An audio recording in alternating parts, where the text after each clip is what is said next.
What up, guys? We are live. It is Friday night. It is Friday night. I get lost with the time, with Christmas week. Does anybody else just lose track of the days? Like, because it's fucking that is like just fucking got a slightly different hat on tonight, and it's just like, it's, yeah, I'm just a little bit disorientated. Does anybody else get like lose track of the days when it's like Christmas week? Like Friday becomes Saturday, Saturday becomes Wednesday, Sunday becomes Tuesday. It's just like it's Friday today. It feels like a Tuesday or a Monday. It's just weird. Sunday will feel like a Sunday because it's Christmas Day, and Christmas Day always feels like a fucking Sunday because on a Sunday everywhere's closed and it's just like dull as hell. But yeah, it's just weird. It's like Christmas week is always that way. Um, Christmas Eve. Yeah, okay, it's Christmas Eve now, Sean. Okay, technically it's Christmas Eve now. Okay. But yeah, it's just weird. It always feels weird.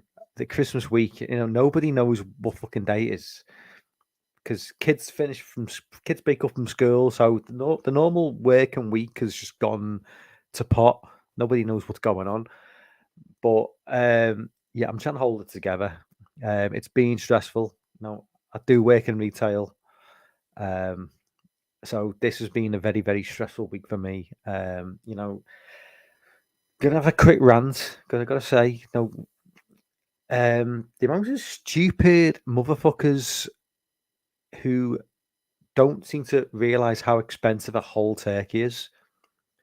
Dumb motherfuckers who say to you, because obviously it's Christmas, turkeys are flying off the shelves. Not literally, no pun intended. But turkeys, obviously, everybody's buying turkeys for Christmas.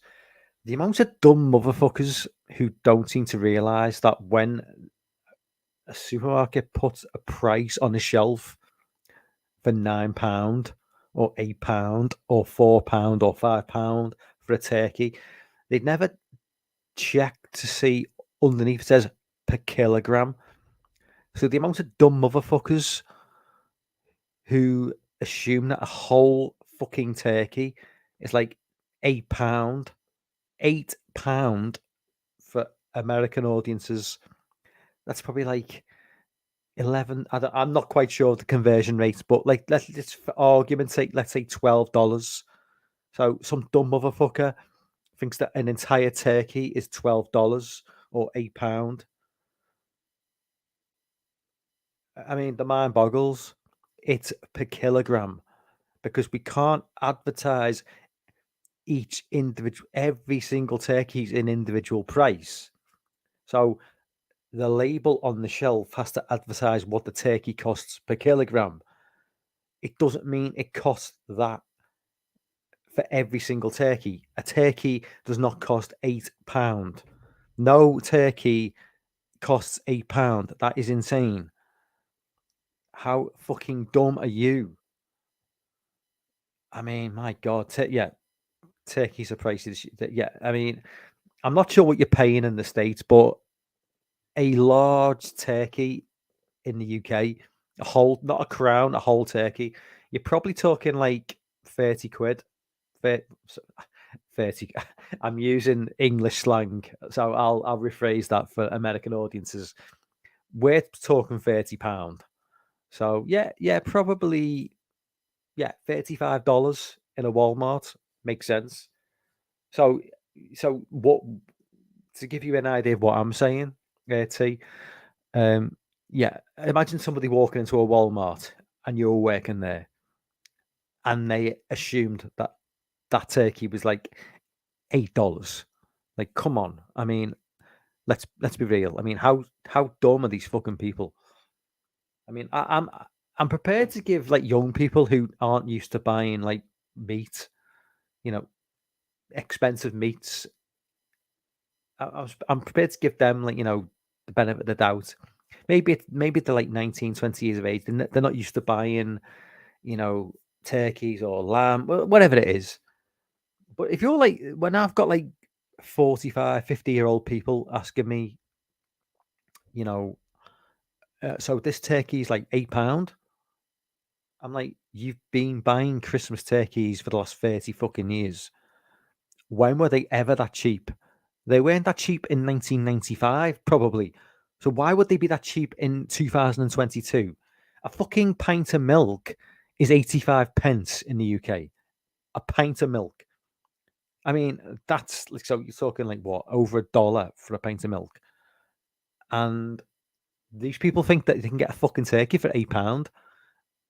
Go fuck yourselves, man. I'm just fucking done with these. Oh my god, these people. But yeah, so it's been a pretty stressful week for me. Um, I don't want to put all my fucking the strains of my life onto you for the next 2 hours. I'm not going to do that. I just thought I'd let it. This is kind of like therapy for me. So um, eh, although this is meant to be about a countdown of a magazine, sci-fi. Let me rephrase that. I'm totally lost now. What I was going to say. So yeah, this is meant to be a countdown to a sci-fi magazine. No, hang on, that's not right. This is meant to be a count. This is Corona is poison. People don't drink, don't drink and stream because I'm like, yeah, I'm not making much sense now. Yeah, this was meant to be a countdown of a magazine's top 50 sci-fi movies of all time, and it's become a rant about turkeys, and then it's become a rant about the dangers of alcohol. Although that is fucking good stuff, man. I love Corona. But yeah. So basically, yeah. Yeah, people are stupid. Christmas is terrible if you're in retail. If you're in retail, Christmas is a terrible time, and you can't wait for it to be over, which is sad. It's a sad state of affairs, but it is what it is. But yeah, so let's get to the matters that matter, and that is a top 50 countdown. And JT, if you want me to send you the link, man, if you want to jump in, I'll put the link for everyone. But I know most people like just to watch, but I will put the invite out there because I know I've not spoken to JT for a while, so if he wants to jump in, um,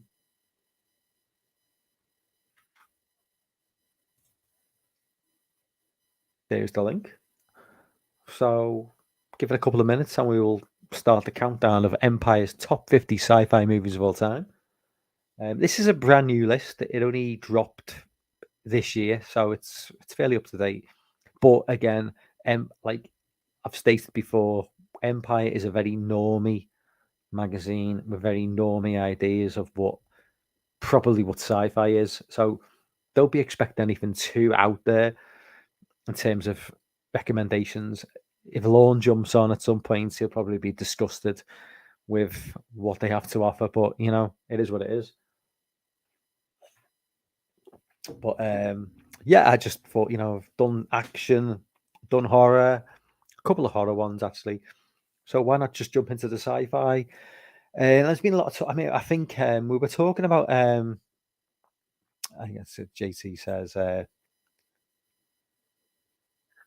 JT stoned in all likelihood. Yeah, JT stoned. So JT's just going to watch in the chat. Okay, mate. that makes sense, man. That makes sense. Yeah, we were talking in one of our Twitter Twitter private groups about Terminator yesterday and into today. So I know a lot. We were talking quite a bit about Terminator, and people have got opinions on it. I've got opinions on it, but I'm curious to know where it's going to fall in this list because both movies, both movies better fall on this list, man. Because both movies, the first two, I'm talking about the first two. Anything after two is complete dog shit. I'm just trying to get my phone set up to the YouTube because it's not loading comments. So just going to go into come off. Just going to come off like the house Wi-Fi and go to like 5G. So hopefully I'll start getting comments on the channel on the phone. There we go. And I'm just repeating. Yeah, so there we go. Shit, man. Oh, fucking hell. Yeah, a bit of a disaster. Yeah, okay, so Terminator 1 and Terminator 2 better be in. Obviously, Terminator 1 is going to be in this list. They're both going to be in the list. Just if I see Dark Face in this list, oh my god, it's not going to happen. But Jesus Christ, if that happens, there's going to be fucking murder. Oh my god, we do not want to see Dark Fate in this list. So, so I've got the phone set up so I can read the comments while I go. So let's just get into it. I've forgotten what to do. So I'll go present. Is it? Share screen. Share screen. Chrome tab. I think that's it. And we should be good to go. Yeah, okay, so we're all good. Okay, so the best sci-fi movies of all time, the top 50 sci-fi movies of all time, according to the very, very normie central Empire magazine. And this will have been voted for by the public, I think, because most of their polls are voted for by the public. I could be wrong. But to be fair, if it's regardless if it's voted by the public or the writers, it's such a normie magazine that it's probably going to be a similar sort of result anyway. So, but let's just jump right into it anyway. So, in terms of why I put Donnie Darko 2001 and Predator in the thumbnail because 2001 is going to be top 10 easily, and it's there right in the picture. So that's going to be top 10. I'm assuming Predator's going to be in there anyway, so I'll put that in there. And Donnie Darko has to be in there because it's about time travel. So I'm assuming Donnie Darko's going to be in there. I don't know where. Hopefully high up. So that's why I put those three films. But I have not seen this list. This is completely new. So let's just jump right into it. We got number 50. We got Silent Running, a film I've seen once, a long time ago. I honestly don't remember that much about it. Again, there's a lot of films I watched as a kid / young adult, which I probably do need to revisit because I never really got them. I just watched them because I heard they were good movies, and I probably at the time never really got what they were about and what made them a good movie. So I remember enjoying the film to a point, but again, it's probably does need to be revisited because I probably what was going on beneath the surface, what the film was trying to portray, probably went completely over my head. But yeah, Silent Run number 50. 49 is High Life, which I've not seen. It's a Robert Pattinson film, Juliette Binoche, Mia Goth as well. Okay, see any of Mia Goth's in now. I'm kind of curious to see. But High Life, I have not seen. I do remember this coming out. I remember it is obviously it's set in space. But yeah, this is definitely gets to go on my watch list because I remember when this dropped, I was like really interested in it, and then just obviously I think I think something happened in 2020 where I just completely lost track of anything.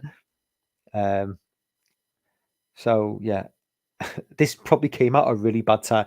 I mean, when you think about movies that dropped in 2019, when you think of like COVID hit in 2020, there's probably a lot of movies that dropped in 2019 that have just completely flew under the radar totally because it just went on in the following 12 months. Ben says High Life was good, but not top 50 of all time. Not even come to mind. Sean liked High Life.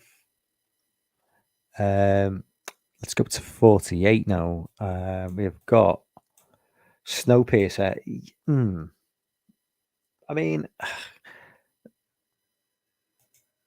I say I don't argue that it's I do like Snowpiercer, and it's a good movie, but would I class it I mean, would I regard it in the top 50? No. I just think I don't know, it's a little bit too it's hard to put into it. When I think of sci-fi, this is sci-fi, I suppose, but it's just not sci-fi enough. I like something a little bit more out there, and this just feels a little bit too grounded in reality for me. So, I mean, even though I like the film, I just don't see it for me. I just don't. I certainly wouldn't regard it as a top 50 sci-fi movie of all time. That's for sure. I don't like. I don't dislike the film. I do like the film, but it's just too. It feels too grounded in reality for me to be regarded as a true sci-fi film. 47 District 9. Don't like District 9, I'm afraid. There's something about this film I just do not. I don't know what it is. It just doesn't. Is this the guy who did a film called Monsters a few years later? Because that movie I hated as well, and I'm not sure if it's the same guy, but Sean likes District 9.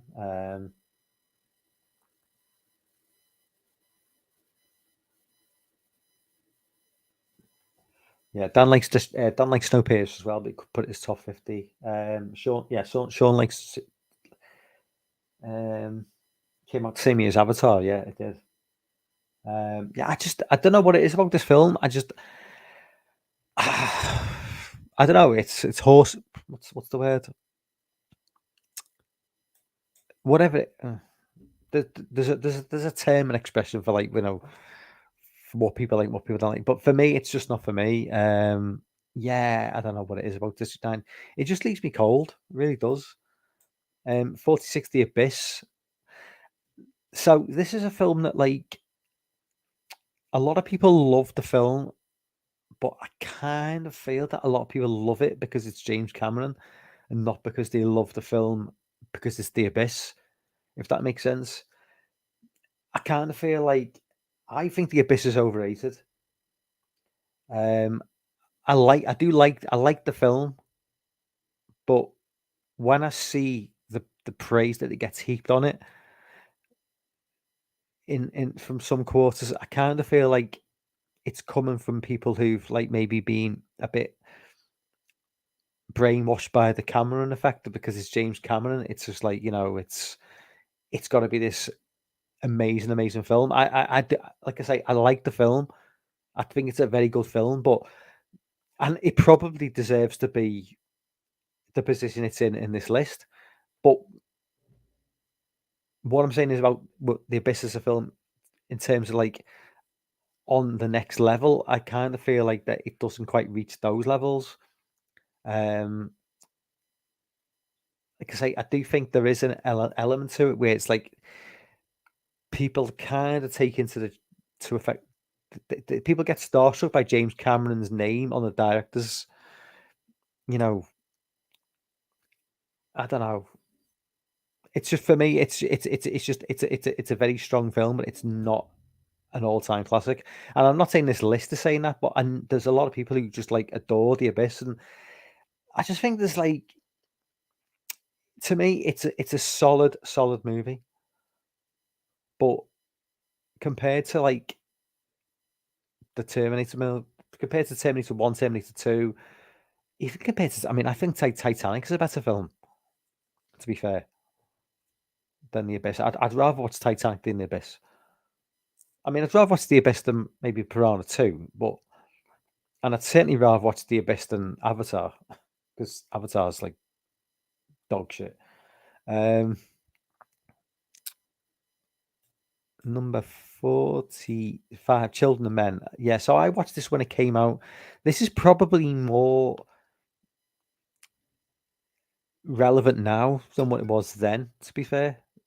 Um, this is a movie, obviously it's about, the last female who can give birth to a child because the world is full of people who can't give birth or conceive. But this feels like a movie that would have been more relevant now than it was then. With a decline in birth rate across not even the Western world, I think across the whole of the world, in most countries, there's a decline in birth rate.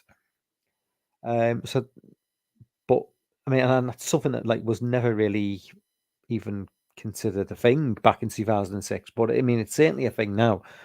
Um, but yeah, Clive Owen is just fucking next level in this movie. He really is. It's a near future as well. So obviously it's 2027. So they don't set it in a ridiculous timeline where it looks. If you think about it, they set it 21 years in the future. So doing a movie where you set it fairly close to where you are now, it doesn't really age badly in terms of like, oh well, when you watch some of the movies from the past and they set it in the near future and it looks they stretch themselves too far into what's possible. Children of Men doesn't do that.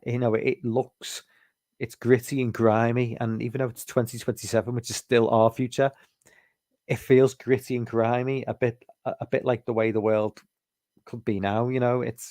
So it works on that level, and as I say, throw in the whole, people go and give birth, and it just ties in nicely with the way things are now because obviously, although people can give birth, birth rates are declining across certainly across the Western world.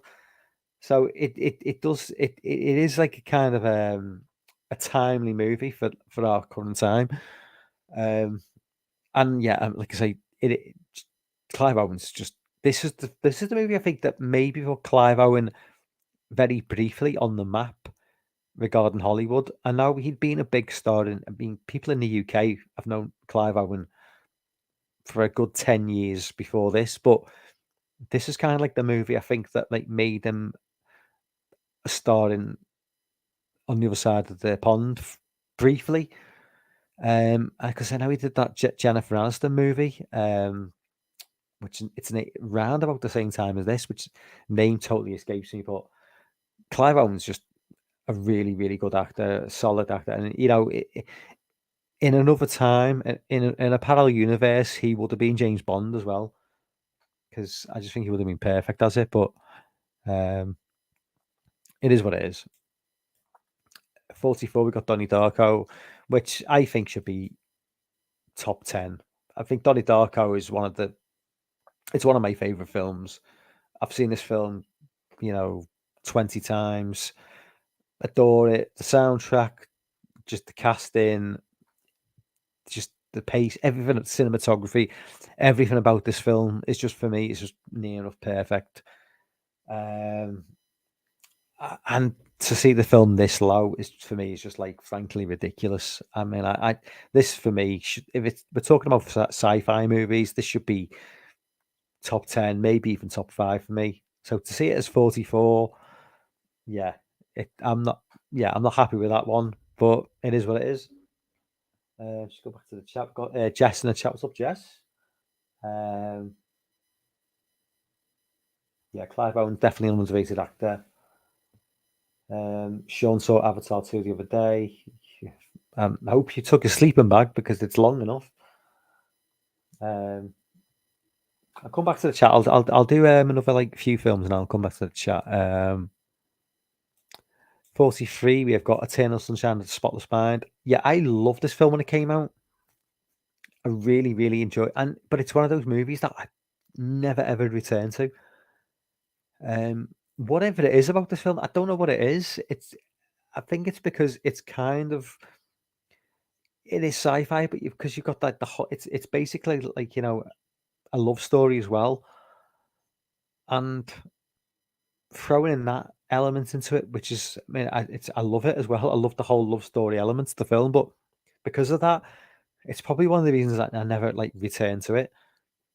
Because I really do enjoy the film, but I'm not really that sort of guy. I'd much rather rather than revisit a good sci-fi film, but basically surrounding like a love story plot, I'd much rather just watch another mindless slasher film. So even though I do appreciate the film for what it is, and I do really enjoy it. It's just like, it's like, well, I really enjoyed that film. I love it. It's sci-fi, but it's kind of like a bit of a love story. So, oh fuck it, I'll just watch another slasher film or another horror film.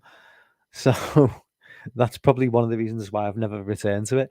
Um, 42, Predator, 87. Yeah, taking the piss now. Taking the fucking piss. This is one of the greatest movies of all time, in my opinion.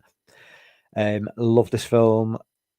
Um, what more needs to be said about Predator? It's a movie that couldn't be made now. I think we can all agree this movie could not be made in 2022. This movie made in 2022 is called Prey, and Prey is it's okay, but it's just not what I want from a Predator movie. You know, I'm just being honest, and I don't think it's what a lot of male fans of movies want to see from a Predator movie. I don't care. Like I've said it before. Like when it comes to Predator movies, I just want to see big fuck off guys with big muscles who don't have to be the best actors in the world, just taking on a Predator and going at it. Predator 1, Predator 2. Okay, Predator 2 dialed down slightly on the big macho, butch, fucking muscly guys, but that's what I want to see from a Predator movie. That's all I want to see from a Predator film. You you're not going to top that 80s aesthetic of just like Arnie and Carl Weathers. And by the way, you know, Arnie and Carl Weathers, Mac, you know, plenty of representation in that movie. We've got Latino representation, we've got black representation, we've got female representation. Okay, she was didn't do much, but she was there. But it's like it wasn't an issue back then. We the movie dropped. It's a fantastic film. We got representation from all corners, and nobody said anything because you know what? Because when that movie came out, nobody thought about quotas and diversity and shit. The movie dropped, and people loved it, and that's it. End the story. There was no need to be saying, "Oh well, there's not enough. There's not enough. There's not enough gay characters. Not enough transgender characters. There's not gay black." No, no. The movie dropped, and we had a bunch of badasses in the jungle. Some were white, some were black, some were Latin American. Latin American, I think that's the right word. But nobody thought anything of it at the fucking time. It just is what it is. This is what it was. This was the 80s, and the 80s were glorious. And this is why this film, this film can't be made now. And it fucking kills me that this is the case. So instead of getting Predator, we get Prey, which is not a bad film, but it's not particularly good, despite what all these fucking cool YouTubers tell you. Who the YouTubers who love every fucking movie that comes out, every fucking movie that comes out. These certain YouTubers love everything that comes out now. The Hollywood pumps out. They love it all. Why do they love it all? I wonder why. Curious. Backhanders. Um, yeah. I know Ben liked Prey. But is it as good as Predator? Is it better than Predator 2?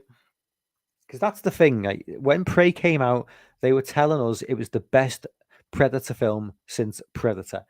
Go fuck yourself, man. This is not better than Predator 2. This is not a better. Prey is not a better movie than Predator 2. I'm sorry. It's just not on any conceivable level. I should get back to the list, really, shouldn't I? I mean, I knew this would happen. I'd end up just ranting about fucking modern movies and just okay. Ben liked it more than Predator. Okay, Ben. Oh, he's not a Danny Glover fan. Okay. Oh, I'll let you off, Ben. I'll let you off. How can you not be a Danny Glover fan? Danny Glover is a legend, and Danny Glover was never younger. Danny Glover, I want to see photographic evidence that Danny Glover existed before the age of 35 because I've never seen it. I don't believe that. I think Danny Glover came into this earth as a grown ass 35-year-old man because I refuse to believe that Danny Glover A was young and B had a full head of hair, a bit like Hulk Hogan. Because I don't think Hulk Hogan. I honestly, somebody show me a picture of Hulk Hogan with a full head of hair. I don't think those pictures exist. And Bruce Willis, a picture of Bruce Willis with a full head of hair. Not going to happen. Some things are impossible. Okay, 41, Stalker, Andrei Tarkovsky. I've heard about this film. I know apparently the filming of it was an absolute nightmare. I know the director was a bit of a crazy bastard. I know it's probably about 3 hours long. I'm sure Lorne's seen it. And I know I'd probably like it, but at the same time be scratching my head, wondering what the hell's going on. So, and again, I don't even know where I'd watch this film. Bar buying it on Blu-ray. I mean, in terms of streaming it, I have no idea where I would even go to watch this film. If anyone in the chat's got any ideas, maybe it's on Amazon Prime. I don't know. But yeah, number 41 is Stalker. Number 40, Invasion of the Body Snatchers. Now, this is one I can be on board with. Now, but this should be higher because I adore this film. I just love that late 70s setting. Donald Sutherland is a legend in this film. Love the San Francisco. It is San Francisco, right? I love the San Francisco setting as well. The way they have the skyscraper from in San Francisco, which is it's kind of in the background in a lot of the shots. It's just so ominous. It just looks so good. And just like that ending scene, obviously, where Donald's turned and the girl we think has been turned hasn't, and she screams out in shock at him. Yeah, it's just such a great film, man. It really is. Okay, let's go back into the chat. So where were we?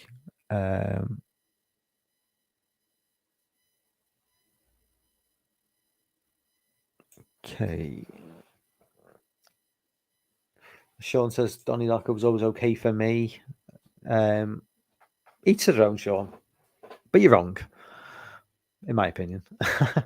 The soundtrack is great, yeah. The soundtrack is fantastic. Echo and the Bunnymen, The Church, Tears for Fears.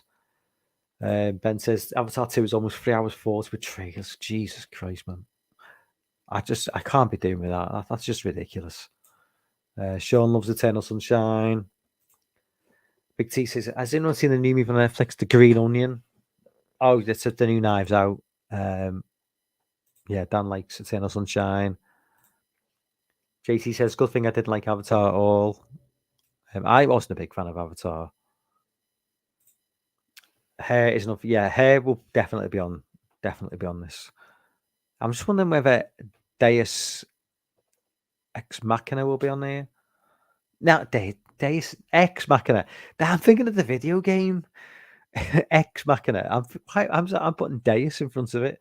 Deus Ex Machina is a fucking video game. Ex Machina, sorry. That will definitely be on this list as well. Jim Cameron and Kate Winslet both won from the film.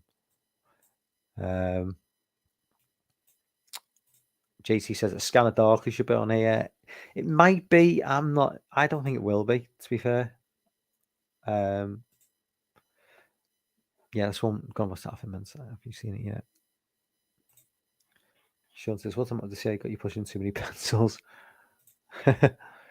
Yeah, Predator, the most manly handshake in movie history.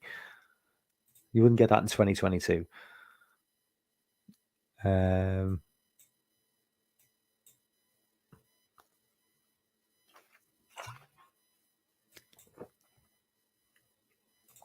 Sean says Prey was a lot better than The Predator. The Predator was pretty terrible. I'm not gonna lie.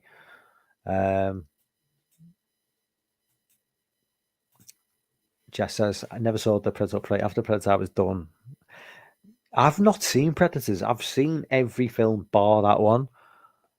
I don't know whether what you're saying there makes you think that you didn't like Predators either, and that after that, yeah, it's not a film I'm really desperate to see. To be fair, um, JT says love the first Predator, and even still, isn't it a huge favorite of mine? So none of the sequels I have seen.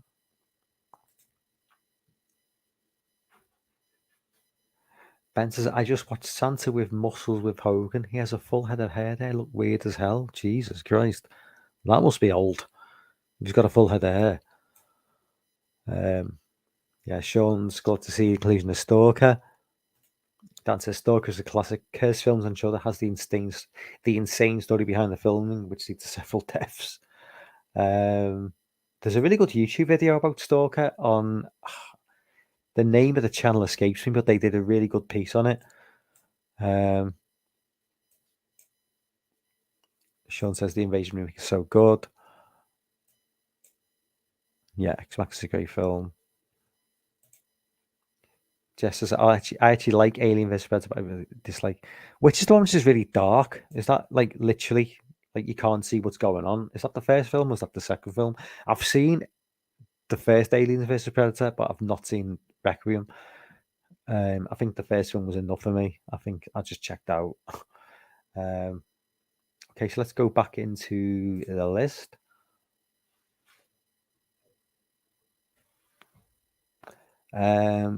So at number 39, we have got 12 Monkeys. Probably the film that I wouldn't say it's the film that put Brad Pitt on the map because he did see. Here's what I'm. This film dropped the same year as Seven, but did this come out before? I mean, it was probably making both movies at the same time, but it was basically Seven that put him on the road to like superstardom. This film was kind of like, you know, I'm just wondering like, if he didn't do Seven and he'd just done this, like, where would his career have gone? Because I distinctly remember like Seven coming out and everybody was just like losing the shit over Brad Pitt, because like it was one of them where like all the women were just like fucking falling over themselves because of like how good looking he thought he was, and the fellas wanted to be him, and but this kind of like took a backseat to that film, and it came out the same year. I'm just like I'd be curious to know if he hadn't done Seven, like how things would have panned out for him going forward. Because this film, he's great in this film, but obviously this is the movie that from '95 that less people remember about when it comes to Brad Pitt. Everyone remembers Seven, but yeah, this fully deserves to be in the top 50. 38 is Akira. I love Akira. I've only seen it a couple of times because I'm no in no way. I am like when it comes to like anime, I am like the biggest normie. I haven't seen virtually any anime at all, but I do like Akira. So really, I should like check out more. But Akira, I mean, people who are hardcore anime fans probably like roll their eyes at people like who like this because they probably just think, oh, normies who just like the most famous anime movie of all time and have never bothered checking into anything else. And I hold my hands up to that. That's me. It's just, it is, but it's a bit overwhelming, all the stuff that comes out of Japan when it comes to anime. And, it's just one of those movies that dropped and like, I watched like maybe about the late 90s and I really enjoyed it. And yeah, my bad. I should have checked out more, but I'm lazy. And after watching it, I kind of just went and watched more found footage. And to be fair, I did watch some like sort of J horror at the time, so I was keeping it Eastern. But yeah, I mean, there's probably a shit ton of like anime stuff that I'd probably really enjoy that I've never seen and never will see. But what can you say? There's just too much out there to see. It's impossible. Um, but number 37, we have got Under the Skin. Under the Skin, A24's arguably greatest film. Scarlett Johansson. Just this film is just so interesting. There's no backstory really. There's just Scarlett Johansson just rocks up in Glasgow of all places. The fact that they just chose like Glasgow, like in Scotland, to film this, and just pick up a bunch of random guys who are clearly not actors, and like you know clearly not actors. I mean, the accents are thick, so it's difficult to even for me, you know, some of those guys they pick up, they are talking. These are genuine Glaswegians. It's tough, like deciphering what they're saying some of the time. And yeah, and it just the way the movie plays out it's it takes some skill to make like a 90 100 minute movie with very little dialogue and very little happening, but it just plays out in a way that you look at the time and you go, oh, we're half an hour in and it's flew by. That's what Under the Skin is. The time flies by with very little happening and very little dialogue because you're just sucked in to the way the movie is.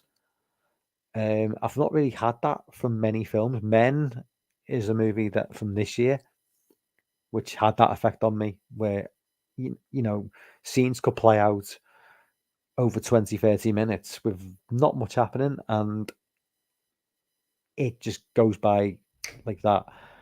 But yeah, Under the Skin. If you haven't seen Under the Skin, you just it needs to be seen. It's just a fantastic movie.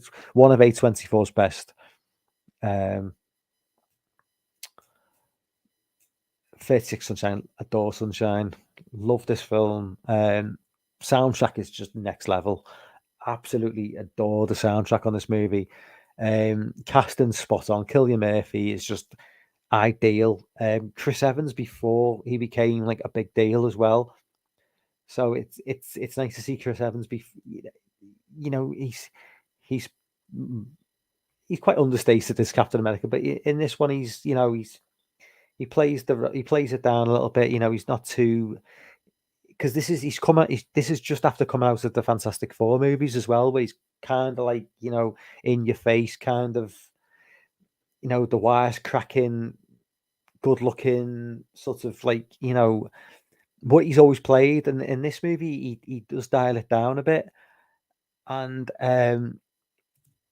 my only problem with this film is the sci-fi elements kind of make way for more of a horror element towards the end of the movie, and it's a film that I don't think really needed that. I was on board with it from beginning to almost end, and then when it started going down more of a horror route, I was like, you didn't need to do this. This could have remained just like kind of like a hard sci-fi movie, which is what it was within reason. When I say hard sci-fi, obviously some of the stuff they're doing is maybe pushing it in terms of what we're capable of, but it still feels like a hard sci-fi movie. But yeah, towards the end when it does go more like almost like you know almost like a slasher film to a point, it could have done without that, I think. But again, like solid performances, soundtrack is just incredible. Um, and yeah, some of the sequences in that movie are just when they first see Mercury, it's just that scene is just wonderful. Um, 35 AI, artificial intelligence. I've long time since I've seen this film. Haley Joel Osment, obviously. I almost forgot that he was in this film from Sixth Sense. Um, it's I don't think it's aged as well as some of Spielberg's films. You know, I don't know if that's just because of like that early 2000s effect on movies where anything that came out in the early 2000s kind of has aged. It seems to have aged worse than movies that came out 20 years before, if that makes sense. I think I don't know if it's to do with like modern technology. And I know this is like a sci-fi movie, so it shouldn't really apply. But anything that came out around that time and for the following few years and the late 90s as well, especially, it just feels so of its time that it almost like goes against the film. But yeah, I don't mind the film, but 35, I would have quite happily seen this not in the list at all. But I'm not. I've got major issues with it. Um, 34 Avatar. No, no, no interest in this film. Didn't like the film whatsoever. No interest in the sequel. I don't really understand how went on to become the biggest box office film of all time. Adjusted to inflation, I should say, because I think Gone with the Wind is still the biggest movie of all time. But um, I just never saw the appeal of this film. Number 33, we've got a film I've not seen. It's The Day the Earth Stood Still from 1951. I have seen the Keanu Reeves remake, I think, which was pretty terrible. Um, I do need to try and check this film out because I'd probably really like it. I do like those 50s sci-fi movies, from what I have seen. I know obviously it's a different era and the effects obviously they can't match up to what we got now. But when you've got effects on a shoestring budget, you have to level up with good acting and likable characters. And you know the thing for Another World I think was it 50, is that from the same year as this, or was it later in the 50s? The Thing for Another World, obviously, which is John Carpenter took and remade with Kurt Russell. That is for me, is one of the greatest sci-fi movies of all time. I'd love to see that in this list. If they only put the 82 version in, I'd be a bit pissed off because I love that version. But obviously the Kurt Russell version is going to be high up. Number 32, Minority Report. Again, a film I've not seen since it came out. I think I've seen the film once, and that was literally when it came out in 2002. Um, I remember enjoying the film, but I don't remember thinking it was like groundbreaking in any way. I just remember thinking, "Oh, this is interesting." They do kind of get some of the tech they use in the film. Looking back to what we've got now, is with the whole touch screen, do a lot of touch screen stuff. It kind of looks good in terms of like where we are now. I can't remember what year it's set though. Um, does anybody know what year Minority Report's set in? Is it meant to be like round about this time, or is it meant to be 2050 or what? Because I'm just curious, but the tech they used in that film, it's interesting to see how they predict things will turn out for a certain time. 31, we've got The Fly. Yeah, obviously this was always going to be in there. Great movie. This is one of those 80s movies that like just when I was a kid, because I was like 10 when this came out, or 9, everybody was talking about this film, about the special effects, and because I was too young to see it at the time, it took me, maybe it took like 12 months to get like hold of a VHS in a friend's house to finally see what everybody was talking about, like older people. And yeah, we were all just like blown away by the special effects, and it was just one of those movies where you had to see it, because back in the mid 80s, there was like a select few films where people were talking. I'm not talking about just like movies from that time. I mean, Alien from '79. This was the VHS era, so there would be movies like which are 4 or 5 years old, which people were talking about when I was like 9 or 10, which we're desperately trying to see. And some of these films were like, fairly old, and some of them fairly new. But The Fly was always one. Porky's was always one. Alien was one for the chest bursting scene. There's always a few films that we just wanted to see on VHS, and I think it was round about 87 when I got to see some of these films. Finally. But yeah, 31, yeah, The Fly definitely deserves to be in there. So before we go to the number 30, let's jump back in the chat.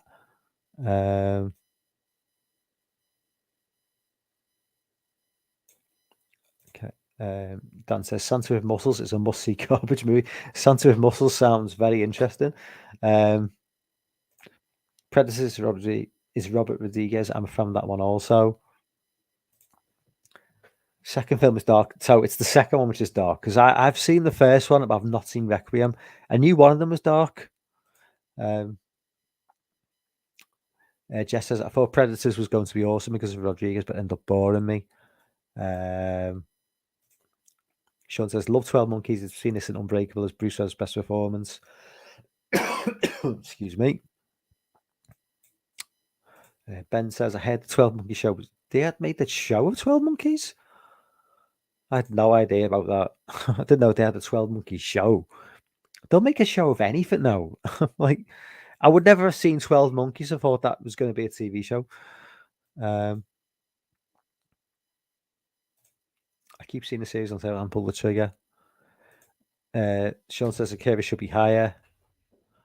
Yeah, Dan says, you're probably similar to me, Dan. I mean, I'm not an anime guy that I know of. Maybe I am if I watch more, but I do like Akira. And yeah, Ghost in the Shell is also probably the animated version. I'm guessing, not the actual,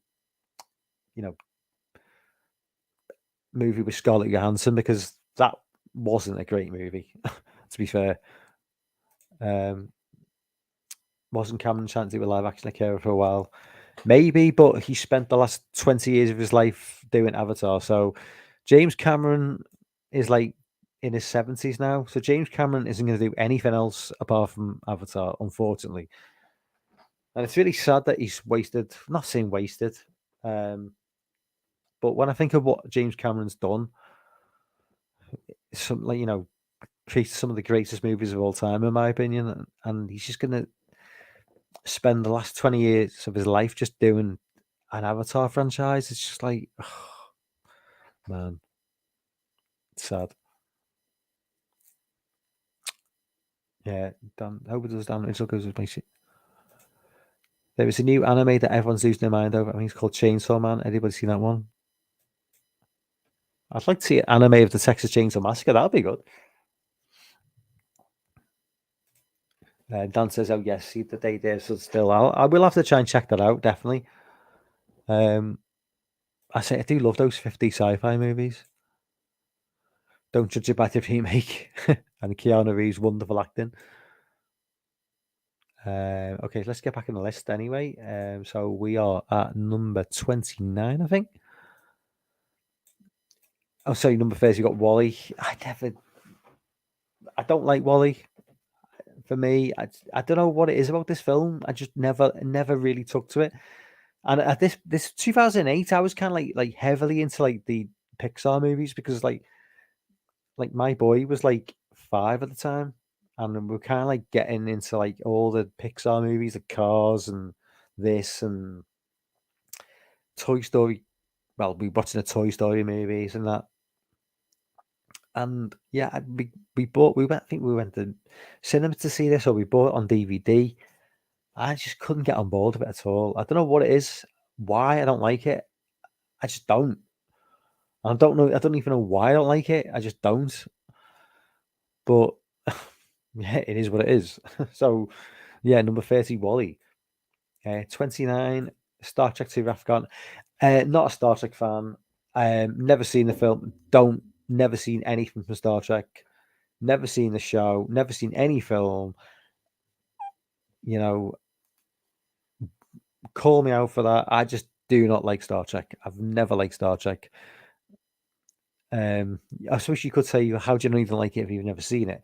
I have seen some of the old episodes in the 60s and I just hated them. So, yeah. So that's pretty much my reason for not watching the movies. But yeah, I'm just not a Star Trek guy. I was always a Star Wars guy. So, um, Fit 28 Dune. Oh my God, Dune, man. I adore this film. I think this is one of the greatest sci-fi movies of all time. I think this is one of the greatest movies of the 2020s. It's epic in every way. It's epic in every way that the Star Wars universe is no longer good at. Storytelling, character development, interesting backstories, everything intelligent, non fucking woke, which is another thing that this movie is good at, which the Star Wars movies are no longer good at. This movie for me is just a fucking masterpiece, and Dennis Villeneuve is just fucking legend for doing this movie. I just hope that the sequel just ups the ante and just keeps the same level of storytelling. I just Please don't go woke. Please don't go woke because this movie is just everything, everything that is lacking in modern Hollywood. I adore this film. So good. Um, and so much better than Blade Runner 2049. Oh my God. So much better. And I know I know a lot of people love Blade Runner 2049, but my God, that movie just is not on the same level for me as Dune. Not on the same level. And I'm a Blade Runner 82 fan as well. I will say that. I like the 82 Blade Runner. I really like it. But Blade Runner 2049, man, I just left me cold. This movie, though, this movie for me is just so good. So good. And 27. Oh, we've got Blade Runner and totally unexpected. I did not know. We got Blade Runner 2049. Okay. So yeah. Um, yeah. I'm not a fan of this film. I mean, literally, for me, Harrison Ford shoehorned in, doesn't need to be in the movie.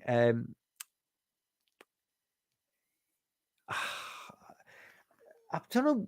I'm trying to think of what it is I don't like about the movie because I like a slow burn movie. I like the cinematography in the movie for some of it, but the characters, the character development, Ryan Gosling for me is just lacks any sort of charisma, any sort of sympathy. There's nothing there for me. There's nothing. I can't cling on to anything that he offers. And I think Harrison Ford is just there as kind of just to say, remember me from '82. It's not enough. It's not enough. And for that reason, I'm out. Yeah. I mean, I will rewatch it. I think I need to rewatch it. I need to see whether I'm missing something. But for me, I don't know. It- it's lacking. It's lacking something, and I'm not articulate enough probably to like describe what it is. But um, I'm not a fan. I'm not a fan of that film. Um, so okay, we have got Ghost in the Shell. Ghost in the Shell is number 26. Um, I've only seen the movie with Scarlett Johansson, so I can't speak for like the animated version. The movie is not great. I will be say it feels slightly. I think with a bigger budget, it may have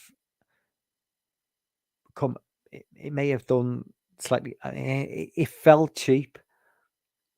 It really did. I mean, it looked quite good, but it there was something about the movie. It just felt a little bit sort of like B level, and I don't think the story and the script was enough to pull it through with that. I mean, I probably would need to check out the animated version. I probably, if I ever get round to it, I probably never will, in all likelihood. But you know, it would be nice too. a 25 Solaris from 72. I've not seen this version. I've seen the George Clooney version and I really like it. So I really, really do need to see this version. Because by all accounts, this is the definitive version. But I really do like the George Clooney version of this. Because the George Clooney version was kind of like it dropped at a time when George Clooney wasn't quite like the massive megastar he is now. So we were kind of getting. It kind of felt like we were getting a George. It didn't feel like a George Clooney vehicle almost. It felt like its own thing rather than just it's George Clooney in this movie because he wasn't really like he hadn't really. He was okay. He was a big star, but he wasn't like elevated to like ridiculous levels. I don't think at the time, but I really enjoyed it, and it's a serious sci-fi movie. It's not. This is more. It's not. You could argue it's a sci-fi movie, but you could place what goes on into any sort of circumstance in life and have the film play out in exactly the same way. So the fact that it's set on a space station, whatever it is, or like whatever a spaceship, is completely beside the point. It just it could that it's a scenario could play out in any event, but they just choose to use like an outer space setting. But it's yeah, I mean, like I'm talking about the George Clooney version rather than this version. But like I say, I definitely do need to check out this version because I do love the George Clooney version. 24, we have got Planet of the Apes from 68, obviously Charlton Heston. Yeah, I mean, I'm surprised this isn't higher, to be fair, because just almost just because of that final scene with the, Statue of Liberty. But I mean, it's always going to be in there. I mean, Planet of the Apes for me is I loved it. It's funny. It's a funny franchise because you've got Planet of the Apes, which everybody remembers and everyone loves. Then they kind of gave way to a bunch of spin-offs, which were kind of ridiculed a little bit. And then we got the 98, I think, remake with Tim Roth, which was kind of shit on big time. And then it came back in a big way with Rise of the Planet of the Apes, which everybody loved. And then it had two sequels, which were just adored. But it's like everybody's completely forgotten about those films. Like that Planet of the Apes, like the new trilogy that we got over the last 10 years. It's like those films were fantastic, but it's like everybody's just completely forgotten about them. It's like nobody even talks about them. It's weird. It's just like eh, I mean, I personally think that the second movie in the trilogy is the best film. A lot of people seem to say the last one, which I don't really get. I think it's a good film, but I don't really get. And I love the first film, but for me, the second film is the best.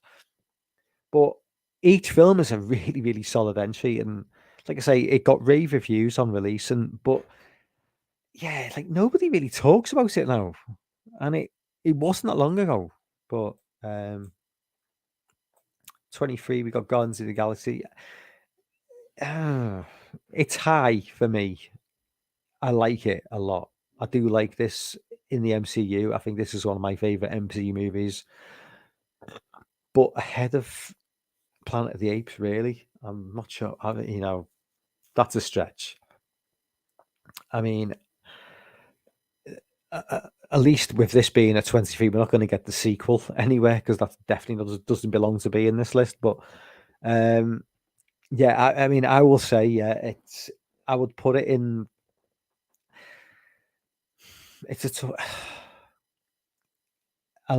see, I like it, but for me, as a sci-fi movie, it's just I don't even see it as for me, it's an MCU movie. That's the thing.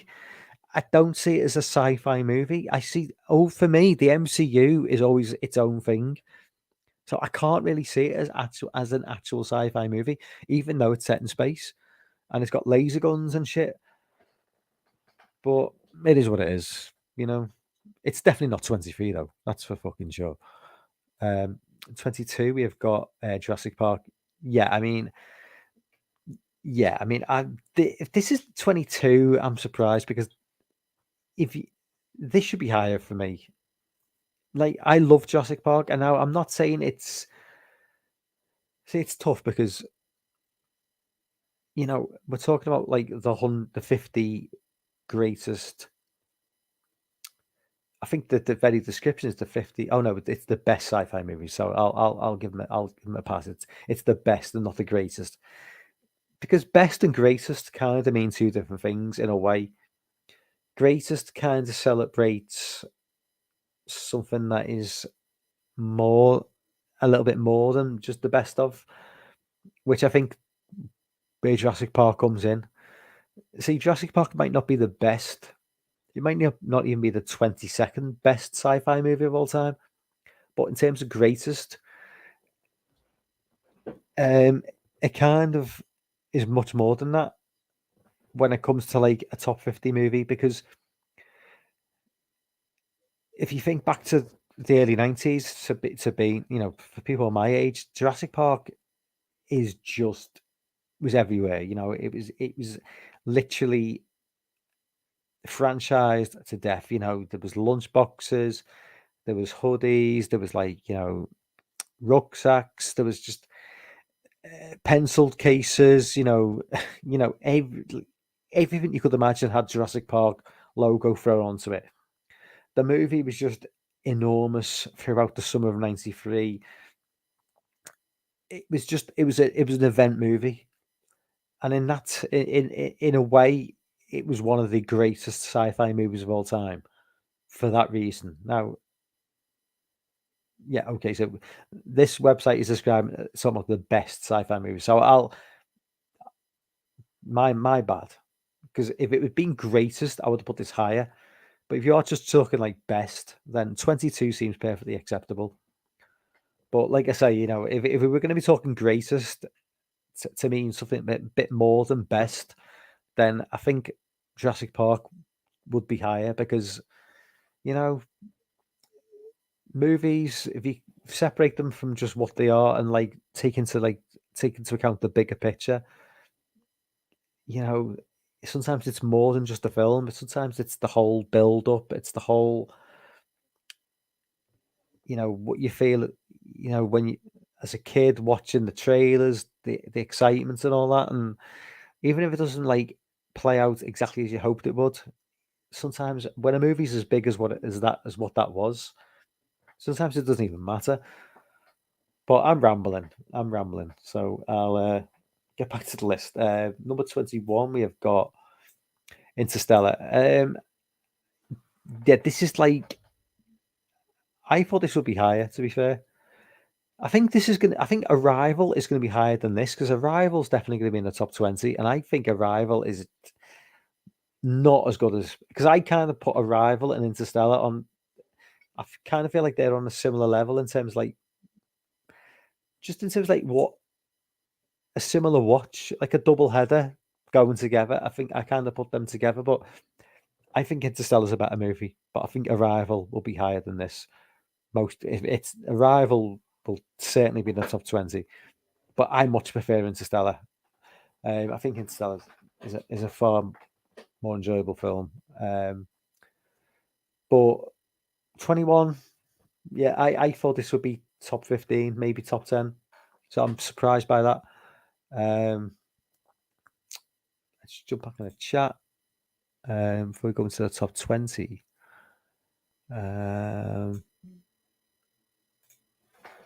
Big T says, I'm honestly shocked no Star Wars, even a single Marvel movie. Obviously, we had Guardians of the Galaxy. Says, um, yeah, T, yeah, Empire Strikes Back is going to be in the top 5. Star Wars is going to be in the top 10. That's just a given. So, yeah, don't worry. Return of the Jedi maybe even there as well. Big T says, I'm not a big anime guy, though I do appreciate the hell out of the artwork. I got my eye on a show called One Piece that I'm thinking of watching. What the fuck, Wally is not an action movie.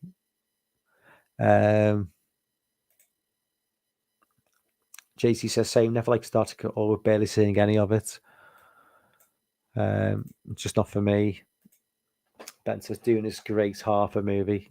I loved the whole movie, to be fair. Dan likes 2049. Big T says, might you prefer the original over the new remake? If we're talking, are we talking Dune or are we talking Blade Runner? If we're talking Blade Runner, well, obviously, I mean, I'll do like the original. Oh, we're talking Dune, obviously, because yeah, Blade Runner is a sequel.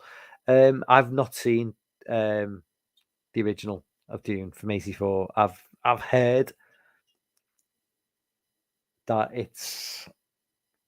I mean, I've just what I've heard about the film is just like has always put me off. So I've never even watched it. A lot of these picks reviews make from the last tip, but I think it was top 60. It could be Big T.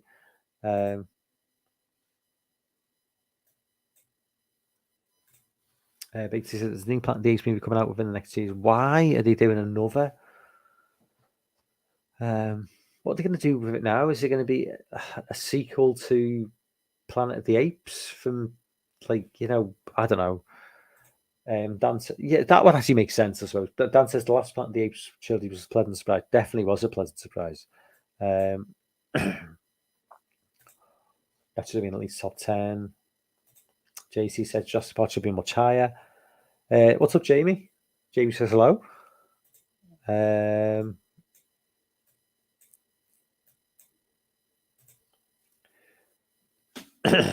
Dr. Impossible, what's up, man? Welcome on board tonight. Where the flipper star crashed with the Hoff, a masterstroke attacking us, but a marvelous John Parry score. Maybe it's in the top 20. Who knows? Anyway, let's just jump into the top 20 now. Anyway, so we have got number 20. We have got all-time classic RoboCop. Man, the memories from this movie from 1987. I think I didn't see it in 87. I was too young to go to cinema to see this film, but man, the memories of watching this on VHS in 88, or might have even been 89. I can't remember exactly. I think because the movie's an 87 movie. It may have dropped in cinemas in 88 in the UK. And then obviously you've got this back in them days, it was like a 6-month wait for it to drop on VHS. And by the time it got into my hands, it's probably about 89. I was like 12 years old. And God, man, everybody remembers the Ed 209 scene. It was just one of those. It's one of those things from the 80s that like people probably can't like comprehend now. It weren't there at the time, but certain scenes in movies, they went around the schoolyard, before anybody saw them. So people who'd seen a movie, if they saw it first, it wasn't like something you could just share on YouTube or share on Twitter or WhatsApp. People would see a movie, they describe it, and then it'd go around the yard, the school playground, the schoolyard, the school, round friends, and there was talk about like, oh, this movie RoboCop. You want to see this film RoboCop? Oh my fucking god! It's like there's like a big massive like cyborg fucking robot that like shoots a guy through a window, and there's a fucking guy seen with a cop gets his hand blown off. And it's like it's fucking insane. You want to see this? And everybody's like, oh fucking hell, we need to see this film. We need to see this film. And you're trying to get hold of the VHS, and you go to the video store, and you're trying to find somebody who's like old enough to get the copy out for you. So you're trying to find a kid whose mum and dad don't give a fuck, will get the copy out for you, and then you can take it back. And I just think one point in like probably like the late 88, early 89, one of my friends got the copy, and we took it back, and we just watched it, and we just watched it like 3 or 4 times in a row. It's like rewinding scenes, just rewinding like the scene where did you shoot Murphy, just give the guy a hand, it's just like, my God. I mean, yeah, I mean, this movie means a lot to me. It's obviously, I'm talking about this movie like for 5 minutes longer than I'm talking about most of the films. But yeah, it's just, man, I mean, this film is just, it's so eight. it's set in the future, obviously, but it's just so 80s as well. But also, it kind of like hits on some important points about like modern life and consumerism and stuff. It's and plus they kind of predicted Detroit becoming like a fucking like war zone because like didn't I mean I'm no expert on like but didn't Detroit become like this sort of like really bad like no go sort of area in terms of like violence and shit. I mean I've seen a few like like Barbarian and fucking It Follows. They make Detroit look like a pretty grim place. But yeah, Robocop just fucking classic movie, man. Absolute classic movie. Um, Number 19 is Metropolis. I've never seen this movie. I'm sure I'm sure Dan's probably seen it. And obviously Lorne's seen it, I'm sure. Um, but yeah, 1927. I'm sure it's a very, very. Would I enjoy it? Maybe not. Maybe I would. I don't know. You know, I'd have to probably. I'd need somebody to say, yeah, watch this movie, explain it to me, explain to me why it's a good movie, and then go into with some sort of backstory as to why it's a good movie, and be looking out for certain things because I just think if I went into it blind, the thing would just go over my head. I don't want to sound like a complete like thick fuck, but I do get the feeling that if I went into it blind and just watched it, a lot of it would be lost on me. So maybe I would need to go in with like somebody saying, "Well, this is what they were aiming for. This is what this means. This is what that means," to give me a little bit more of a, you know, um, 18 Ex Machina. Yeah, great movie. I wouldn't put it 18 though. I think it's probably maybe in the 30s. I mean, it's a great movie, but I don't think it's that great. I mean, I do like the film, but I mean, it's it kind of a great sci-fi movie has to leave me like sort of like scratching my head a little bit, maybe. Not all the sci-fi movies. If it's sci-fi action, I could just strap myself in and just enjoy it. If it's a sci-fi movie, which is it's a little bit more going underneath beneath the surface. If I'm just watch it and I'm not really like remotely scratching my head thinking what exactly was going on there, I just kind of think, well, and this is kind of one of those movies. It kind of just it puts everything out there, and I'm just thinking it was a good movie, but you know, and what it was just a good movie. It didn't even need like a sci-fi setting really. It literally could have just been about a guy, another guy with a couple of females who with an in a bit of a like an abusive relationship with a bit of jealousy going on. Um. So yeah, I mean, yeah, 18 is high for me. I wouldn't put it that high. 17, we got Looper. I'm surprised this is this high. I mean, I like Looper, but it's 17, really. I mean, I suppose it's one of those films I could probably do with revisiting. I mean, I do remember really enjoying it, but for whatever reason, I don't know if it's like the fact that it dropped in 2012. Maybe I was just getting sidetracked with other films, but it's a movie I've never like revisited, and maybe I just need to look back into that film because we all have movies which we enjoy watching and like we watch once and then never go back to, and maybe we wonder like, well, why was that?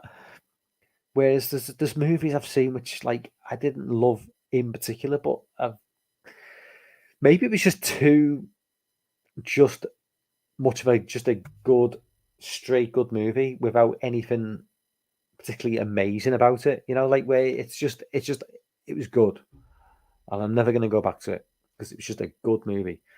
Where sometimes you get movies where it's like it's slightly flawed, but you kind of like it for the flaws, and you want to revisit and just find out more about it. And then there's just films just like just stone cold classics, so you just want to revisit them anyway. But yeah, this was just a movie that I just thought was just like a really, really solid movie, and I just never felt any reason to revisit. So yeah, yeah, 17 does seem high to me though. It really does. 16, we've got Moon. Yeah, I love Moon. I mean, Sam Rockwell is just fucking. I mean, I love Sam Rockwell. Pretty much everything he's done is being like so. And Duncan Jones, obviously director, son of David Bowie. I mean, come on, son of David Bowie. Um, it is. It does feel like it's a. I'm not going to say it's 2001 light because I mean it's a it is it deals with what's the word um my mind's oh my god, my mind's just gone completely. um yeah, sorry. When you're by yourself, loneliness. No, it's not loneliness, but there's a word, there's a more technical word for loneliness and what the psychological effects that can have on a human being. um my god, I need to go back to college. Just words escape me. But you get my drift. But movies that deal with that and whatever, fuck it. I'm just yeah, I've been talking too long. I'm moving on to the next film because I just sound like a complete jackass. Um, 15 Close Encounters of the Third Kind. Um, you know what? I'm not the biggest fan of this film. I don't know why. It's just I don't know what it is. It's like coming off the back of Jaws and before going into ET. I mean, I will argue. I will argue that John Carpenter's run from the same time period was just as strong as Steven Spielberg's, if not stronger. I would argue that he didn't have a duff movie, and I would say Close Encounters was not the best movie. I would say it was a solid movie, but it wasn't a Stone Cold classic. I would say John Carpenter churned out Stone Cold classics from 76 to 82. I don't think Steven Spielberg can say the same thing. But I mean, Close Encounters, yeah, it is what it is. I mean, I actually much prefer Super 8, which is probably a terribly, terribly controversial thing to say. But I mean, I'm just, yeah, I don't, I never grew up with this like nostalgia for Close Encounters because I don't know, it just wasn't my thing. And I know a lot of people my age grew up with like a nostalgia for this film, but it was never for me. Yeah, I mean, like I say, I love Super 8, which is a movie that came out when I was like 32, which you would think I would have, when talking like Spielberg, sort of like sci-fi, that sort of like movie, I should be more of a Close Encounters guy, but no. Yeah, just not for me. I don't know. Is it? Am I in the minority in not liking this film? I don't really know because a lot of reviews for Close Encounters kind of do pick holes in the movie, but it still pops up regularly on these like lists. So I'm kind of like unsure, like as to like what the public consensus is on this film. Um, 14 Terminator, obviously Stone Cold classic. My one of my favorite movies of all time. James Cameron just operating on all of Linda Hamilton, starring Linda Hamilton. Look, front and center. That is a typo. That should say Jennifer Lawrence for anyone interested. Starring Jennifer Lawrence, Michael Biehn, and Arnold Schwarzenegger. Because Jennifer Lawrence is the first female action movie star. Linda Hamilton does not exist. Yeah, all joking aside, this movie is just a stone cold classic for me. I mean, again, this is a movie that is just like totally wired into my brain from the late 80s. This is a movie that I saw probably when I was like 12, 13 years old. I saw this. like the Friday the 13th movies from like the mid to late 80s. This, Die Hard, you know, all these movies that came out around this time and a few years before, like this, obviously 84. But when a lot, all these movies I kind of saw around about 88, 89. So when I first became exposed to like, you know, a lot of the stuff that I wasn't really aware of before I started high school. So I just, over the course of like 2 years, maybe just binge watching, this Aliens, some of the Friday movies, the Nightmare movies, just 2 years like of just an amazing experience of just like going around to a friend's house and just watching VHS after VHS. And we watched a lot of shit as well, but obviously we watched some Stone Cold classics, and this is before the time we really knew what we were watching. So we picked up the Terminator or Aliens or some of the Friday movies without really having any awareness of like what they were and how good they were, and just because we were just like basing it on like the cover of the film, and like who were we going to go to? We weren't going to go and say, "Oh, like mum, dad, what's a good Friday the 13th movie? Is the Terminator a good movie?" They didn't have a fucking clue. They didn't watch any of these films, so we were basing it all on just our own like gut instincts. But yeah, I mean, the Terminator for me is just the experience of watching this film for the first time.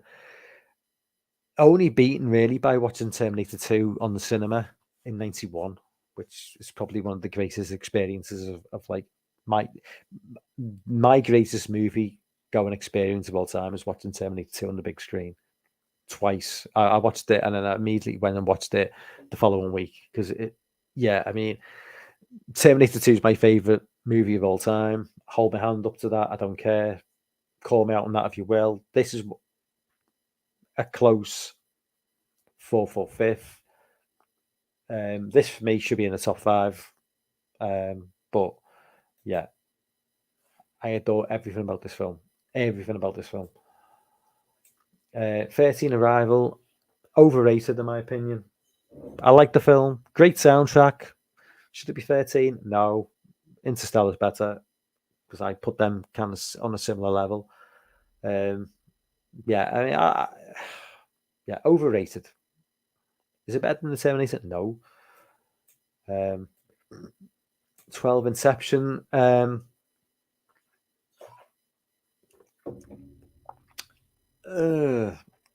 got issues with this film. I mean, it's a film that I appreciate and I respect and I kind of enjoy to a point, but to me, it's just this. I want to be able to just immerse myself in a film and not have to like immerse myself to the point where I've got to like overthink everything. If that makes sense, with Inception, it's like you can't turn off for a second, and I like that about a film, but not to the point where it feels like I'm mentally exhausted at the end of it. Which I know some people probably enjoy, but not for me. I want to immerse myself into a film, but I also want to like just let relax. With something like Inception, it feels like it's like you're just there fucking focused, like you coked on fucking cocaine or something, just like staring at the screen, like just trying to take everything in. Um, so yeah, I mean, that's not for me, but I still do appreciate what Nolan was going for. But it's just not for me. And I certainly wouldn't have it at number 12. Number 11, The Thing. Oh, this should be top 10. This should be top 10. This is fucking triggering. Why isn't this in the top 10? Come on. Yeah, I mean, I don't really know what to say to that. That's like not having Halloween in the top 10 horror movies of all time.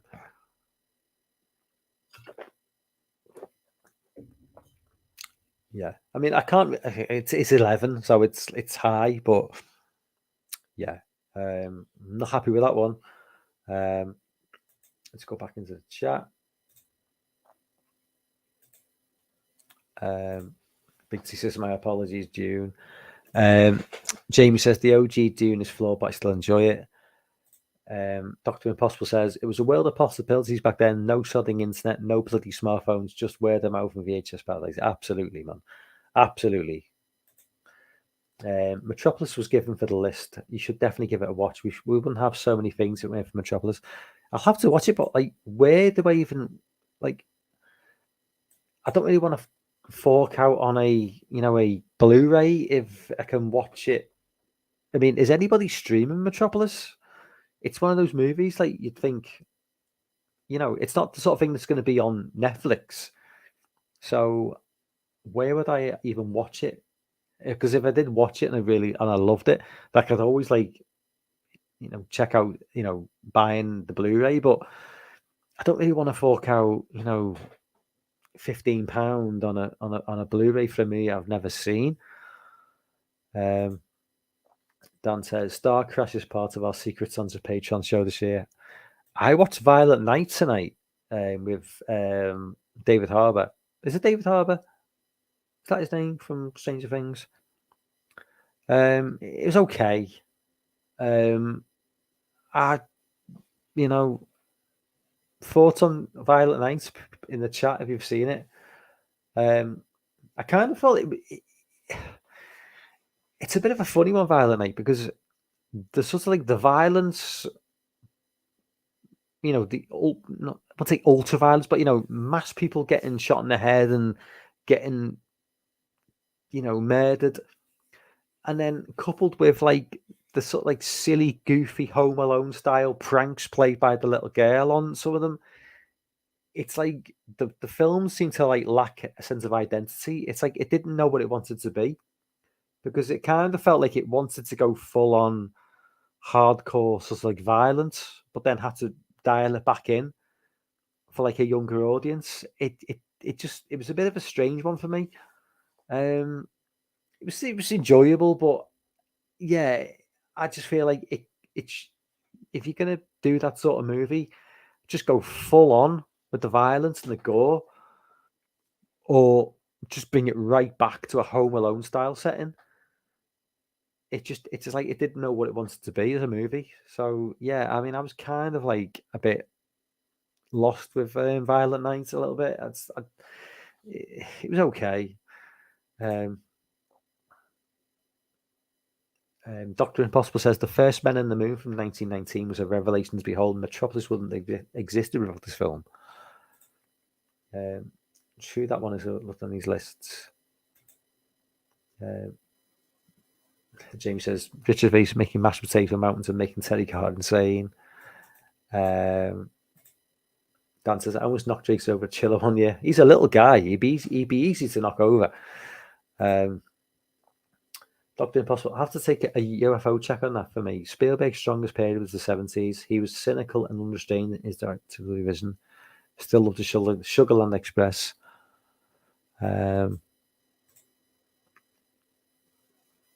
Should be number one. Something like The Thing, I'm assuming. Yeah, Thing at number 11 is messed up. Yeah, that's JT's favourite movie of all time. Dan says Violent Night is a fun action flick. It is. I don't quite know what I was expecting going into it. I think I was expecting more. I think I was expecting it to be slightly darker than what it was, but I'm okay with that. JT says Christmas Bloody Christmas was a fun one on Shudder. I've seen Christmas Bloody Christmas, JT. Yeah, I'm not entirely. I wouldn't say it was okay. The robotic. I wanted like a literal robotic sound. I know a lot of people said this, and I know a lot of people saying, "Well, the Terminator looked human." But when I read the synopsis to Christmas Bloody Christmas, this is probably my fault, but in my head, I was imagining a literal like robotic Santa. I basically wanted a chop and mal with Santa Claus. So literally a Santa Claus that looked like an actual robot Santa Claus with laser eyes. Do you know what I mean? And a robotic voice. I didn't want to just see some bloke with a fucking beard who was just like clearly human, just wandering around. And where was the explanation? Am I missing something? Where was the explanation as to why he came alive? Unless I'm missing something. The movie starts, and then he just gets up and starts walking around. Like, did I miss something there? It's just, and yet, Dan, right? I mean, when I watched your review on Flesh Wounds, yeah, a sex scene where he performs oral sex on her and doesn't remove her underwear. Yeah, that was pretty stupid. Yeah, like you're saying, if you're not gonna get if an actress isn't prepared to get naked, what's the fucking point? And like, why was the male like the male lead in the movie was like such a beta male? I thought I mean, no offense, like, but in the opening 20 minutes when he stood in the record store, whatever it was, I thought he was gay. He came across as a gay guy. Is it just me? I didn't think he was interested in it because I thought he was interested in guys. And next thing he's like going down on it and then he goes down it, he gets her off, but then he doesn't have sex with her. Like, what the fuck, man? I was lost. I was just completely lost. I really shouldn't be thinking too much about it because it is just like, a shudder movie about a killer Santa Claus, but that made no sense to me. But yeah, okay. So back to the list. Top 10 time. Let's go. So what do we think for number one? It's 2000. Obviously, 2001: A Space Odyssey is going to be number one. Pretty much, I'm pretty convinced that it's going to be number one. I think Empire Strikes Back will be number two. Star Wars is going to be in there. But anyway, let's see what we've got. Oh, and E.T. at number 10. No arguments there. Stone Cold classic. I mean, whatever your opinions on E.T., it's one of the highest grossing films of all time. It's made Steven Spielberg like just an absolute. He was a big enough deal then before this film, but when this film dropped, Steven Spielberg just went into the stratosphere. Yeah, I mean, there's so much more to this film than like what's on the surface level. It's about parents breaking up and kids having to deal with real world shit, but they take that and they put a different spin on it, and it's and obviously the impact and the influence this film had on look at shows like Stranger Things. I mean, would Stranger Things exist without ET? Maybe not. Yeah, just I totally would I put it in the top 10? Maybe not, but do I know why it's there? Absolutely. I totally get why it's there. Number 9, we have got Aliens. Oh my god, yeah, Aliens. I'm not gonna like just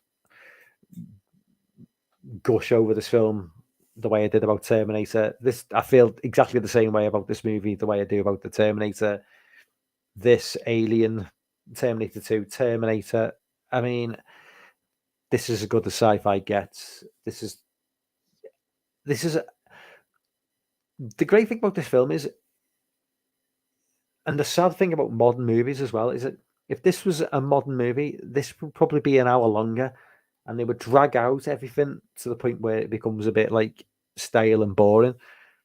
This movie is a fairly long movie, but nothing feels wasted. Every single scene feels like it matters. Every piece of dialogue feels like it matters, and that's what a good movie should be. This is like a 2 hour 15-minute movie if you include like the special edition, and every single character matters as well. Every single character has something to offer the movie. Every single character has got the little nuances, the flaws, makes them good. They've got a character arc. This is what Cameron did so well back in the day, which is something I don't know whether he's lost it maybe slightly with Avatar, but yeah, I mean, Terminator. I mean, Alien. Sorry, is just arguably. I mean, it's tough for me because he's made basically directed four of my favorite movies of all time. So yeah, I would place Aliens for me would be in the top five, definitely. But um, eight Back to the Future, obviously Zemeckis. Yeah, I mean, does anything about putting Back to the Future at number eight is that probably means Back to the Future 2 is not going to be in the top 50, which seems like a bit of a missed opportunity because, Back to the Future 2 deserves to be there. But I can't argue with Back to the Future 1 being there. It's I'm not as big a fan of Back to the Future as a lot of people, but I still really enjoy this film. I'm not a fan of 3, really, but I do like 2. But yeah, I mean, again, this is one where I totally get it being in the top 10. Totally get it. It's not a movie I would put in the top 10 personally. I would probably place this maybe, 20, 25 places further down. Um, but it's a film I just expect to see in the top 10. Again, this is a fairly sort of like non-controversial list of movies, so it's kind of what you expect to see. Number 7, Terminator 2. My favorite movie of all time, Terminator 2. I don't care what anyone thinks. I adore this film. This is the movie that watching as a 14-year-old, 15-year-old, maybe 14. I think I was. Yeah, 14 in 91. Not quite 15. Um, on the cinema, on the big screen, and just blew my mind. Just this is for me what if I was like of an inkling to be more creative and be technical and more intelligent human being. This is the movie that would have set me on the path to becoming like to doing something in movies. But I was never like smart enough, clever enough to do that. But if I had been, then this would have been the movie that would have set me on the path. Um, yeah, just everything about this film is just absolute perfection. Just the build up, the setup, the character development. You care about everybody in this film. The T-1000 is just fucking awesome. Every single bad Terminator since 2, after 2, I should say, has been just a fucking disaster. The only good bad Terminators have been the Arnie in 1 and Robert Patrick in 2. I mean, Linda Hamilton just ups the ante. She goes from being like this, sort of like naive, sort of like waitress to a badass, and she's a strong female character. And I know Jennifer Lawrence got there first. I know Jennifer Lawrence was a strong female character before Linda Hamilton, but Linda Hamilton does a good job. She really does. I mean, she doesn't do as good job as Jennifer Lawrence, maybe, but she does do a really good job. But anyway, on to number 6. Star Wars. Okay, well, what more needs to be said about Star Wars? It's Star Wars. Okay, I don't really feel I need to go into it. I want to try and wrap this up by 2 a.m. So I'm gonna speed things up a bit now because it's Star Wars. Okay, it's Star Wars, people. You know what Star Wars is. It's number 6. Number 5 is oh my god, 2001. Number 5. Fuck me. I thought it was going to be number 1. Shit. Well, that took me by surprise. Um, like 2001, adore it. Um, I actually still have this on DVD, and it's the really, really shitty vanilla, the shittiest DVD of 2001 ever. And you know, I definitely, this is the movie I definitely need to get 4K for. There are like short. There's not many movies where I need to get a 4K upgrade because I literally am short on space. So 4K upgrades for movies for me is not like high on my priorities, but there's a very few. There is a short list of movies, and this is one of them. But number 5, man, I definitely thought this would be. If not one, then at least two or three. So that leaves us with Empire Strikes Back, Alien, obviously. I'm trying to think of the three other movies. So let me just jump back in a chat. Okay, so chat, what do we think? So we know we're going to get Alien. We know we're going to get what did I just say? I've already forgotten one of the films I've just said. We're going to get Alien. We're going to get, what did I just say? I've totally forgotten. So what we're going to get in the top? Oh, so we're going to get Alien. We're going to get Empire Strikes Back. So there's two of the five. What are the other three? I'm looking at you, chat. Come on, give me some answers. Because I'm lost. I don't know. If 2001 is number 6. Oh, so 2001 is number 5. So we've got Empire Strikes Back. We've got Alien. So we've got two other movies, and I honestly can't think what they're going to be. Let's find out anyway. Let's find out what we're going to get. Number 4, we have got the Matrix, of course. The Matrix. Yeah, totally deserved. As long as we don't get a Matrix movie in the top 3, which is slightly unlikely. Yeah, Matrix, Stone Cold classic. Lana and Lily Wachowski. Oh yeah, sorry. Oh yeah, that's what they're called now. Okay. Yeah, but yeah, this is one of those movies like when it dropped in '99. This was a movie that like same year as the Blair Witch Project. It dropped at a time just as the internet was in its infancy. So people were still getting most of the news from like newspapers. Most people weren't going online for the news, and people had heard about this movie called The Matrix, and I'd seen things in the papers where Keanu Reeves has got his mouth sewn shut, and there's like this meant to be this crazy CGI scene where he can't speak, and that was just like got my attention, and like I could say this was like the time of dial-up internet, and so I didn't even have the internet then, and I just heard whispers, heard rumors, seen stuff in magazines about the Matrix, and didn't know anything about what the movie was about. Kind of went in blind, and obviously, went in there, and then a jaw hit the floor. I'd not seen this bullet time shit before, um, and like I didn't really know what the movie was about. Like the idea that the Matrix you plugged into a computer and you know going into like the real world, I had no idea. So when that scene was you know ex- revealed, I was like, holy shit, man, this is shit. This is like the shit.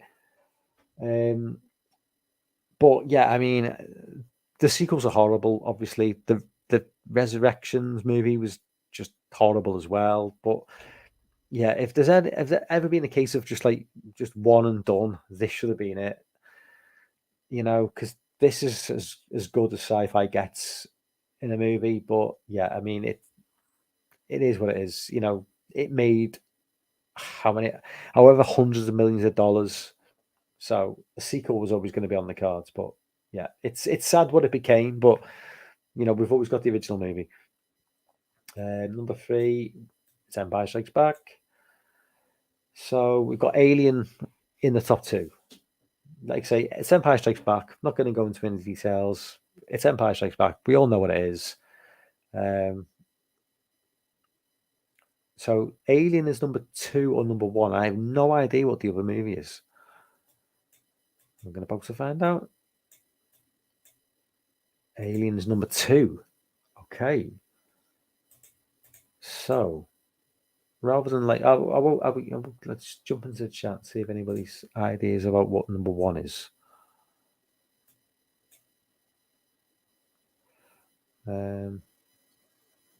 Anybody got any ideas for number 1? Because I am lost. I don't think it's going to be Force Awakens, Doctor Impossible. I've got a sneaking suspicion, and yeah, it's not going to be Last Starfighter or Starman for that matter. Um, yeah, I'm really really lost at what number one's going to be. Hmm, it's going to be something really obvious now, and I'm going to think, how did I not realize? Because obviously it's going to be a film everybody knows, but my mind is just gone. My brain's just completely gone. So let's have a look. Number one sci-fi movie of all time, according to Empire magazine, or at least their readers, is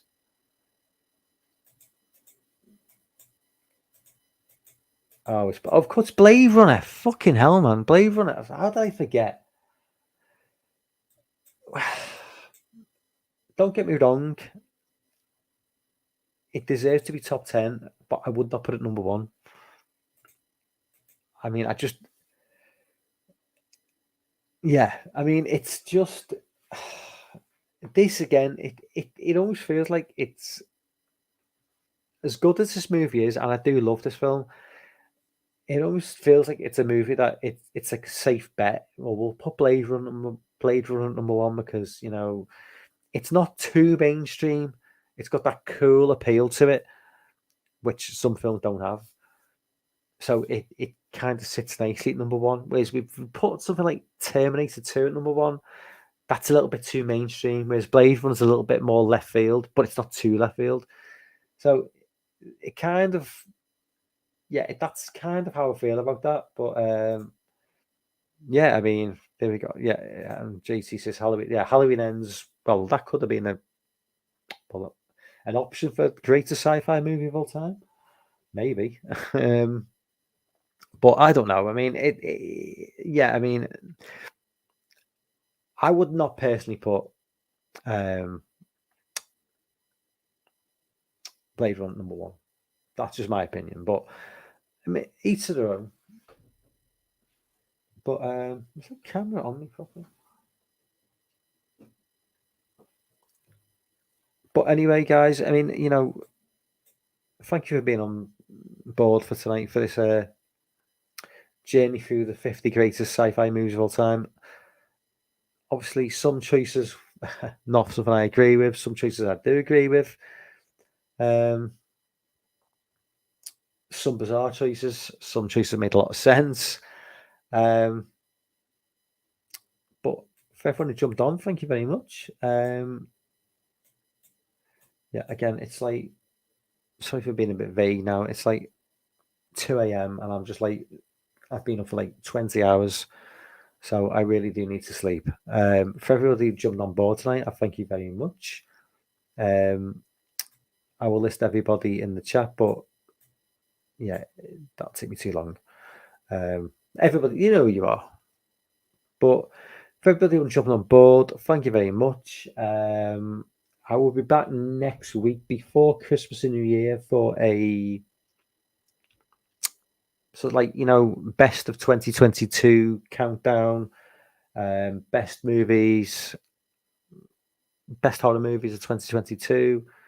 JT, hopefully you'll jump on board for that one.